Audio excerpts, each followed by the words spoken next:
Hi friends, ఎలా ఉన్నారు? బాగున్నారని కోరుకుంటున్నాను. నేనైతే ఈరోజు శివాలయం టెంపుల్కి అయితే వచ్చాను. చూస్తున్నారు కదా, ఇది ఎంట్రన్స్. పక్కనే మనకు శివపార్వతుల బొమ్మలు, మొత్తం అందరు దేవుళ్ళు ఎలా ఎలా ఏంటి అనేది మొత్తం చూస్తున్నారు కదా. ఆంజనేయ స్వామి, సాయిబాబా, అమ్మవారు అందరు ఉన్నారు.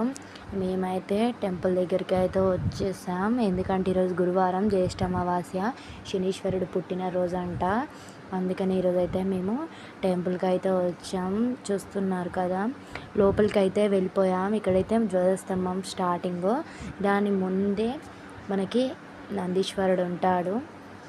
వెళ్ళి అక్కడ దండం పెట్టేసుకొని టెంపుల్ లోపలికి అయితే వెళ్ళాం. జనాలు అయితే ఉన్నారు, నార్మల్గా ఉన్నారు. టెంపుల్ లోపలికి వెళ్ళి బయటకు వచ్చాక ఇక్కడైతే అమ్మవారు అయితే ఉన్నారు. చూస్తున్నారు కదా, చెట్టు దగ్గర.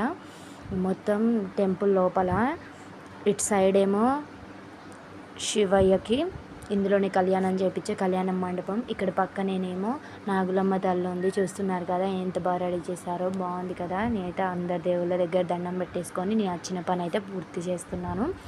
నేనైతే ఇక్కడ నవగ్రహాల దగ్గరికి అయితే వచ్చాను. ఇక్కడికి వచ్చి నేనైతే నా మనసులో ఉన్నవన్నీ జరగాలి, మంచిగా ఉండాలి, ఎటువంటి చికాకులు ఉండొద్దు అని అయితే ఇక్కడైతే నవగ్రహాల చుట్టూ 9 సార్లు అయితే ప్రదర్శనలు చేసి నవధాన్యాలు అయితే వాళ్ళందరికీ పోసాను. వేరే ఏం లేవు, ప్రాబ్లమ్స్ అంటూ ఏం లేవు. కాకపోతే నార్మల్గా ఈరోజు మంచిది అని అన్నారు, శనీశ్వరుడు పుట్టినరోజు అని అన్నారు అని చెప్పేసి మా హస్బెండ్ డ్యూటీకి టైం అవుతుంది అన్నా కూడా చాలా రిక్వెస్ట్ చేసి మరి మార్నింగే పనంతా చేసుకొని వచ్చాను.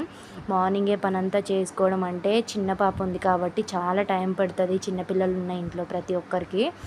కాబట్టి నేను పాపతో పాటే పనంతా చేసుకొని మా ఆయనని రిక్వెస్ట్ చేసి అయితే వచ్చాను. నేను వచ్చిన పని అయితే పూర్తయింది. అంతా బాగా జరగాలని కోరుకోండి. Thanks for watching. Subscribe my channel.